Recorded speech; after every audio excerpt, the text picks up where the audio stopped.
You feel like your life is in darkness. You feel like all these clouds are in the way.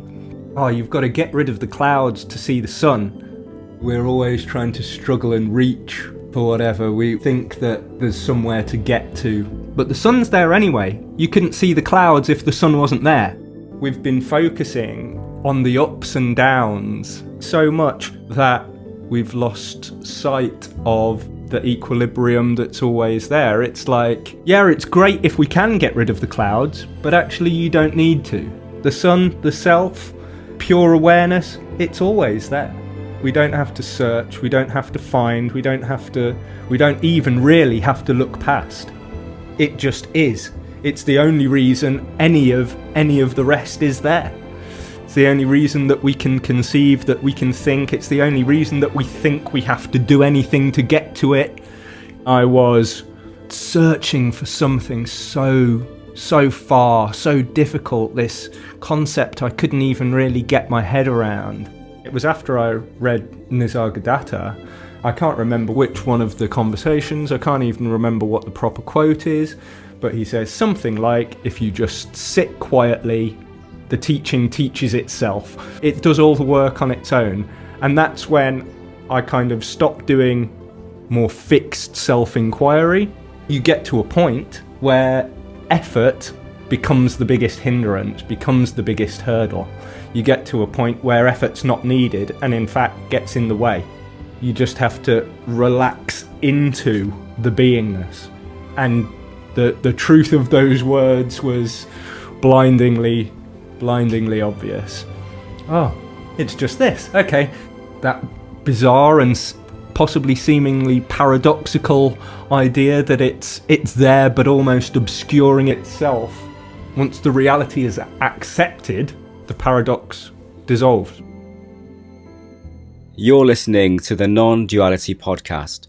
This is Nic Higham from nisargayoga.com. In this episode, I'm joined by Dan Jackson. What is that self that has remained the same, untouched, untarnished, undistorted, always clear, always pure? The one experiencer. That one experiencer is fundamental. That creates the objective, creates the problems through the very imagining of those problems. These are all ways that you know yourself. There's only knowing, there's only pure, indivisible, unlimited subjectivity. There is only that subjectivity masquerading or manifesting as all of what can be experienced. There seems to be awareness and the chair. So if we just put aside the label, the thought chair, and feel the chair, feeling is another word for knowing. When you tune into the felt sense, you are feeling being, you are knowing being, you are perceiving the beingness inherent in the chair. And that is your beingness. We say, oh, it's the felt sense of the form, but really you are feeling your own beingness. You don't find a place where the emptiness of knowingness stops and the fullness of that form begins. This inseparable continuum of knowing appearing in different ways. It seems mysterious, but it isn't, because it's the most familiar capacity and expression of self. Because that knowingness, that fullness, that emptiness is I, it is self. And I think that's one of the reasons we have so many problems with the concepts and the practice and just living, because our language and the way in which we therefore conceive the world splits and divides everything. The very fact that there are different words means we seek to differentiate and separate, where there can be nothing that we see or feel or experience without awareness. So the reality of the teaching is crude. It's mind-blowingly simple. And that's why there can be so much mental confusion regarding it, because we seek to make things interesting and we seek to understand, we seek to find out and define, and yet there's very little for us to find out and define in this. It all pre-exists. Yeah, and it's a very good disclaimer that anything that can be said isn't it. Words can only point. Every word only points to that. So whether you say apple, chair, forest, headache, cat, yesterday, all of these words, all of these phrases point to the same reality. Yet the concept apple cannot encapsulate the infinite entirety of reality, because no concepts can contain the fullness of truth. It all seems very paradoxical when you talk about it, but there is no paradox. So as soon as you start characterizing reality in a certain way, with a certain framework, a certain approach, certain language, then it seems to kind of crystallize or narrow the truth of what is. But it doesn't really. There's no narrowing, there's no distorting, there's no splitting. Language is just words, they're just sounds. And what's sound but energy, and what is energy but this indescribable isness of life? And yeah, even words are life. To keep it simple, as Nic Higham said, and I think you were referring to this quote a moment ago, he said, "My guru ordered me to attend to the sense I am and to give attention to nothing else. I just obeyed. I did not follow any particular course of breathing or meditation or study of scriptures. Whatever happened, I would turn away my attention from it and remain with the sense I am. It may look too simple, even crude." The reason he puts so much emphasis on I am is that it's fundamental. He described it as the catalyst for creation, for manifestation. It's the first identity to arise and the last to drop. And you can experience this for yourself in a very simple way. You wake up in the morning and there will be this spark of consciousness. And then with that, the thought process starts, the identity starts, the imagining begins, going into the future, remembering the past. It all transpires from this initial catalytic beingness. Now, prior to that spark of consciousness, there was no consciousness, just the emptiness of nirguna Brahman without attributes. It just is.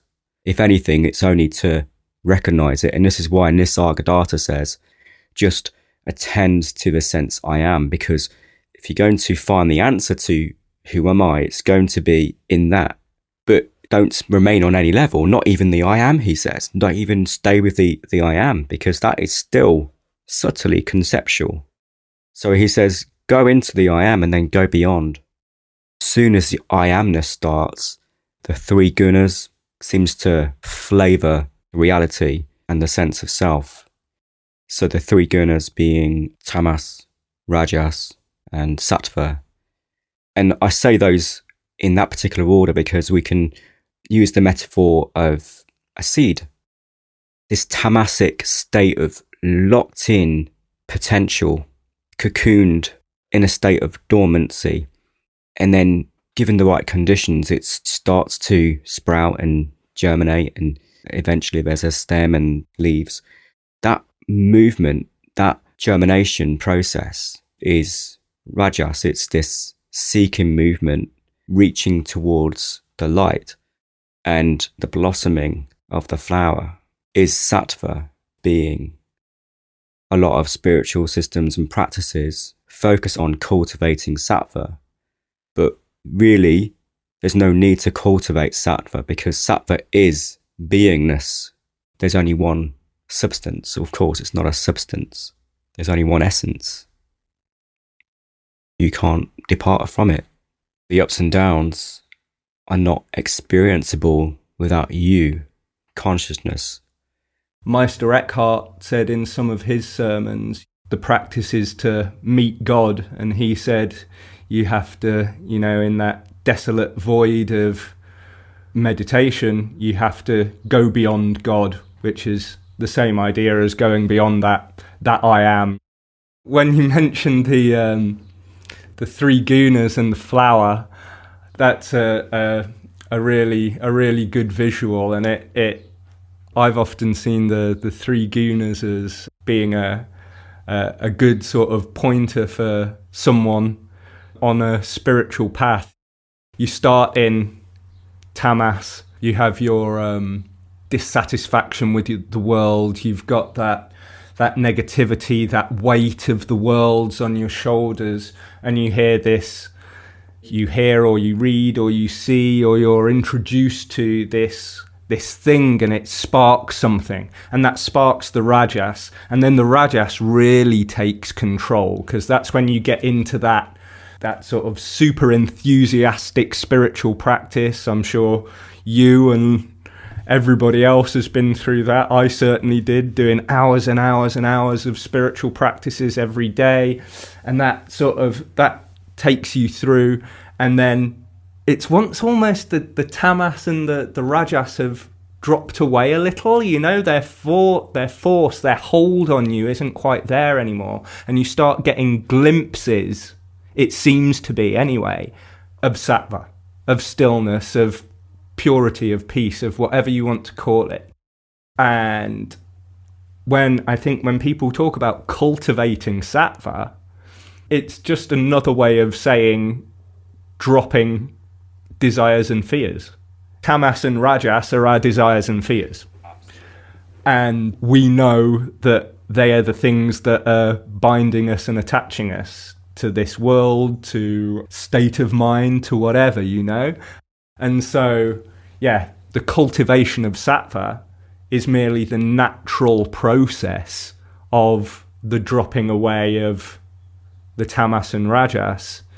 Obviously, effort is needed initially to help that happen, but once that is set in motion, it takes on its own life almost. It starts doing the work for us, and then all of our rajasic efforts merely hinder or divert or slow us down, or whatever words we want to use while I'm using this bizarre idea of progress. But yeah, I really like the way you said that tamas is this state of inertia, and sometimes stagnation, heaviness, a dullness, a cloudiness, depression.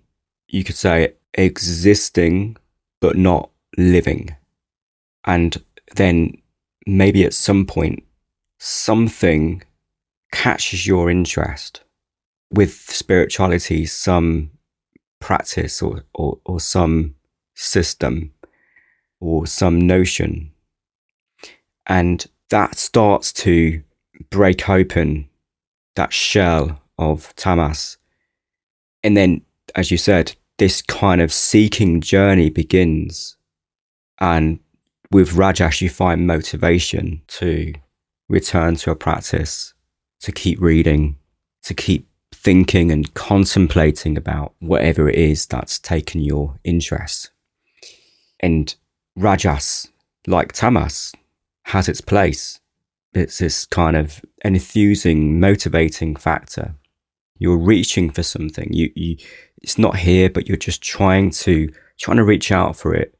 And unfortunately, to believe that what you are seeking for is in the future, or is in someplace else, or in someone else, is, it turns out, the most unhelpful belief in this journey. But that's the power of rajas, that gets you out of your stuckness and dullness. And then sattva is beingness itself, it's consciousness. The word sattva means where purity dwells. And it points to this harmonizing, balancing quality of existence, that everything is in balance already. It is the knowledge that you are. This is why Sanskrit Advaita says just go into what you already know so well. At some point you're exhausted, or you're fed up and you're just disillusioned by the whole search, and you just go, and potentially look within, so to speak. And you find the Sadguru, which Nisargadatta describes as this loyal friend, always there to guide you. And it is sattva itself. It is beingness. It's I amness itself. Yeah, we always know on this path, once we've got rid of a little of the mental chatter, once we've got through a little of our initial enthusiasm for doing our practices, for sitting for however long, for doing however many pranayams, for doing however much japa, for whatever it is, once we've got past those peaks of the rajas, then there's something in us that always knows all you've got to do is sit and be quiet. And then it's just a constant, gentle trying to look past the desire to do, or the tamasic despair of, oh, it's not working, I can't be bothered, I'll do something else instead. We always know we have to sit and be quiet. We always know what the right thing to do is. But our life experience, a culture that's totally based on tamas and rajas, has convinced us that the best option isn't to do what's right. You know, let's take an active life example. You see the boss at your work stealing something from work. When the stock check's done, they blame the cleaner. You're the person who saw it, yet you aren't going to bring the truth to light because that could affect your position at work. You're not going to say, oh, the manager did this, because the manager could say, no, I didn't, and then sack you. Now, the right thing to do, the sattvic thing to do, the thing we always know to do, would be to tell the truth. However, our mind comes in and says, oh no, but you've got to protect your position. You've got to protect your material goods. You've got to protect what people think of you and how you're seen by others.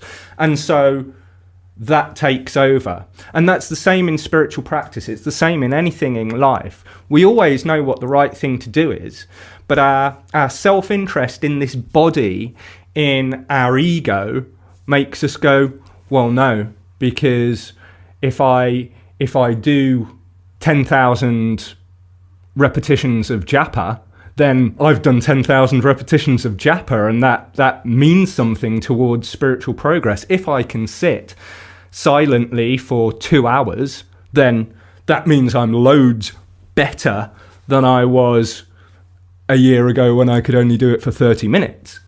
And yet all of these practices, all of these things are just a doing that's tied up with our body-mind complex. Whereas the truth, the purity, is always there. We're just competing to get away from it. Yeah.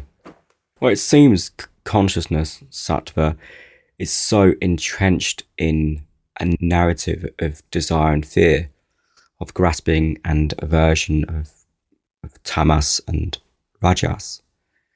They are just ways in which consciousness is knowing itself, and really spirituality is a process of refinement or purification. It's not cultivation, which is why meditation can be really fruitful, because if you're just sitting and being knowingly, focusing on that I am, it's consciousness becoming conscious of itself. When you meditate that way, all of the stories and the tendencies of mind, the desire and fear programming softens, dissolves, falls away, and the light of being shines through.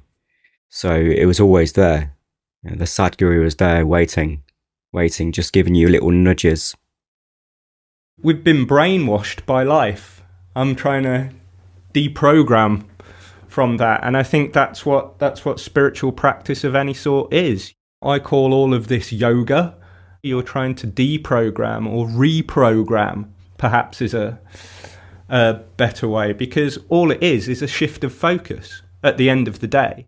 We've been focusing on the ups and downs and thinking that they matter for so long that we've lost sight of the equilibrium that's always there. It's like that old example of we're always looking at the words, but we never take the paper into consideration, and it's the paper that allows the words to be there and for us to read them. You know, we're always trying to struggle and reach out for sattva or for whatever. We think that the spiritual path, there's somewhere to get to. And yeah, you actually used the word reach out, and it reminded me of an Nisargadatta quote, which is, you need not reach out for what's already with you. The very reaching out makes you miss it. And then he goes on to give up the idea that you haven't found it and just let it come into focus of direct perception here and now by removing everything that's of the mind. That's how meditation on the I am works. Once you've taken all of the periphery frills and fluff away, then you can only have that concentration or awareness or consciousness of your own being, and it sucks you in. Sometimes we can try and sit for meditation and we can struggle and strive to empty our mind, and sometimes you can sit and you get that almost instant, that warmth, the feeling of being. And if we can just keep our focus on that and not let it go away with what the mind's trying to drag it towards, then it really does. It sucks you in, and that's where the knowledge truly is. The knowing is that. Yeah, but it isn't mind-based intellectual knowledge. It isn't a new set of concepts or beliefs. It is what's often referred to in Advaita Vedanta as jnana, like true knowledge, defined sometimes as spiritual knowledge of reality. So, got another quote here by Nisargadatta. He says, "Be empty of all mental content, of all imagination and effort, and the very absence of obstacles will cause reality to rush in." Sometimes Nisargadatta will say earnestness, and earnestness you could argue is a state of rajas. Earnestness, great, but don't stay on that level. Use that motivation wisely. Don't cultivate more of that effort. At some point, the effort has to stop because it's brought you to this moment and this moment alone. And you have to just delve into the moment, into the very essence of the moment. The moment is you. You are the now. And the very absence of obstacles will cause reality to rush in. It just shines forth because you give it a chance, because you're not distracted, because you're not interested in other things. You give your interest wholeheartedly to what is already immediate. And that reminds me of one of my favourite Ramana quotes. He says, "Find out what is immediate and intimate, instead of trying to find out what is distant and unknown." So you hear about what you truly are, and instantly the mind will go, well, that must be distant. I don't know it, and it must be distant. It must be something that I will attain. So what is immediate now? Beyond thought, what's most immediate? And it is that sense of being, that felt sense, I am.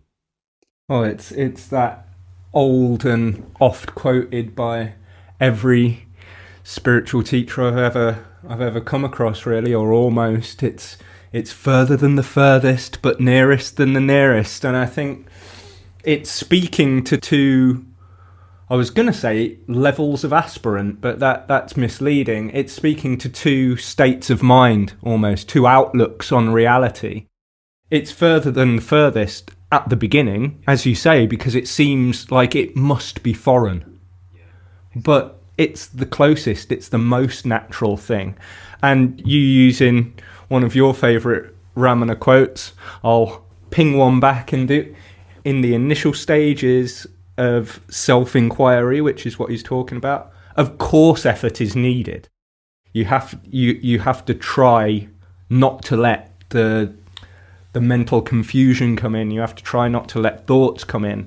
But you get to a point where effort becomes the biggest hindrance, becomes the biggest hurdle. You get to a point where effort's not needed and in fact gets in the way. You just have to relax into the beingness. The life that we've led, the life that's going on all around us, is always pointing us towards what next.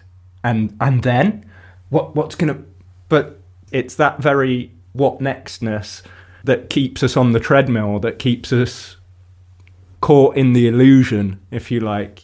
You just have to relax into that being, accept it, and without going too hippie on it, just sort of let it hold you. It's like a warm hug if you don't fight against it, you know? It really is. That warmth that embraces you. And not that there is a you separate from the warmth. You feel that you are. You exist and your existence is warm. It's illuminated by aliveness. You can feel that aliveness. The fact that you can know, you can feel that you are conscious, that you exist. You're used to believing that you exist as a body-mind, believing that you exist as an individual, as a person. But I'm talking about existence itself, not qualified existence. And talking about I amness itself, not characterized, not qualified I amness. I am this person, I am that person. It's the raw immediacy and intimacy of that warmth of consciousness. You are that beyond any words. So you are the I am beyond words. It just is. All of our extras to that, all of our concepts, all of our definitions can only ever hinder us. It's like total small s self-obsession. As you say, the feeling of being, if you know you are, then you're still talking in body-mind. It's still just an idea, and that's something Ramana Maharshi talks about a lot, the small I and the I. When it's an I thought, that's great. That gives us something to hold on to. That's where we can first grab onto it. But as we settle into that focus, that's where it becomes the pure I. And that's where it goes from being conscious of to being conscious. Yeah, Nisargadatta, again, he says, all I can say truly is I am. All else is inference. But the inference has become a habit. Destroy all habits of thinking and seeing. So by that, he means drop your false beliefs. How do you drop false beliefs? You see them as false. Mind is just this narration device. It's just narrating. It's just coming up with suggestions. You don't have to invest your attention in them. You can always shift attention to that which is most essential. And this is why it's very helpful to begin by eliminating or excluding that which is not most fundamental to your being. Neti, I am not this, not this. I am not the thought. I am not the forms. I am not these feelings. I am not this body. I am not anything I can conceive or perceive. And that gets you in this clear position where you recognize that, as Ramana says, the world is unreal. Only consciousness is real. So you've seen through those ideas, they've dissolved, and you're left with the non-conceptual consciousness. You just be that. You don't even meditate on it. You just be it. Just be. And then there's no thing, no form that isn't an expression of that beingness. So you don't have to try and find some empty state of nothingness. You recognize that every expression is like a celebration of you, of being, of self. But again, to go back to what we said earlier, no thing can encapsulate your entirety, but everything is made of your entirety. Accepting and understanding that everything is an expression of that is accepting everything's perfect all the time. Everything's exactly how it should be. And that can be, if it's a nice sunny day and if everything's going well, that's a great, easy and totally natural practice. It's just when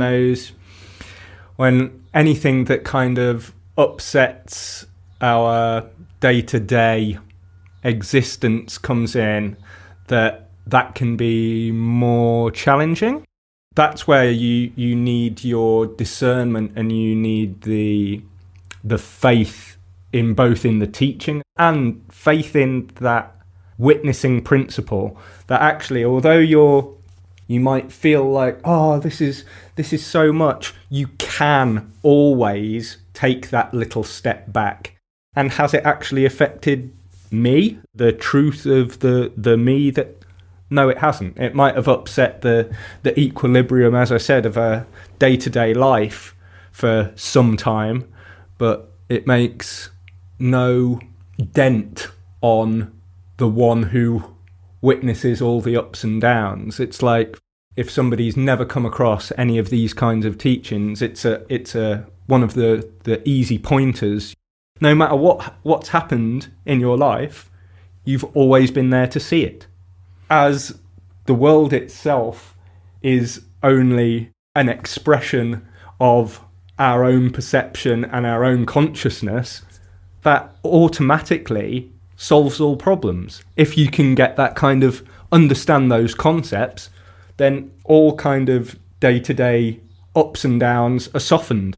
There's no more mountain peaks, there's no more deep valleys, there's first maybe some rolling hills, and eventually there's just the road that we keep coming back to, There's no need to struggle with it. Just let it unfold before you and keep plodding on. Yeah, none of it is about problem solving. The problems dissolve through recognizing the nature of the problems. All appearances are that. So it doesn't matter. Ultimately, it doesn't matter how you appear. What matters, and even this doesn't matter, what matters is that you remember yourself. And I'm talking about the experiential knowing. But the fundamental knowing is just built into what you are. It's what you are. You can't lose it. And you seem to be able to wake up to it. It's those ups and downs that give us the experiential knowledge, or that can give us that experiential knowledge if we just give them the opportunity. If we don't stay locked in that tamasic eye that binds us to everything, that says, this thing that's happened, it's happened to me, I'm a victim of this thing. If we dispel that kind of grasping eye of tamas, then all of those perceived good and bad things that happened, all of those perceived peaks and troughs, point us back to that it's us who's aware of them. It's that real I that's unaffected. The physical I, the mind, the body, is affected by these things, and that's why it has emotions and whatever. The real us witnesses all of that happening, and is being pointed towards. It's almost they're waving its hands, trying to get our attention.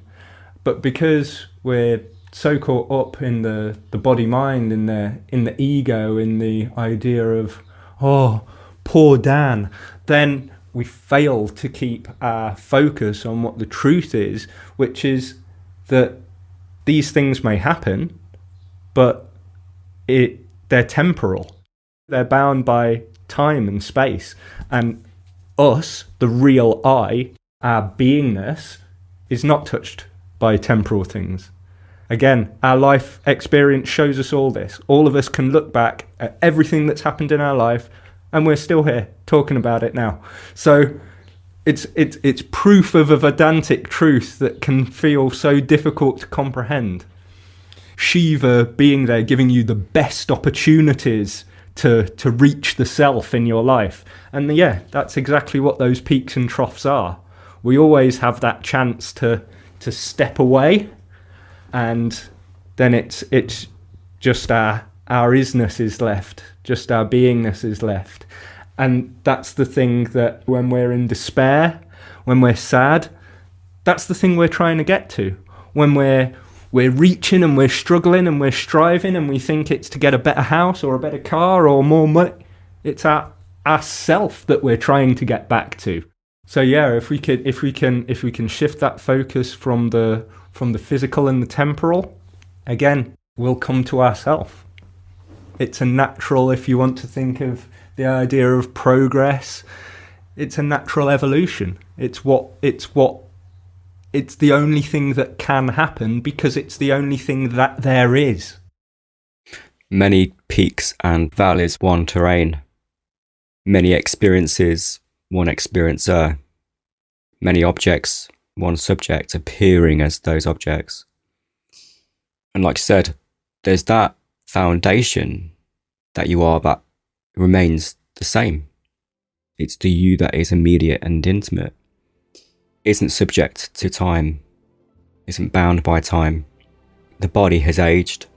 Lots of different self-concepts have come and gone, and different roles, different identities. I could go on forever talking about all the things that have come and gone that you've seemingly attached to yourself. The good news is that it is immediate and intimate, is who you really are or what you already are. And so it's just putting aside what isn't essential, putting aside, just seeing past the relative and delve into the absolute.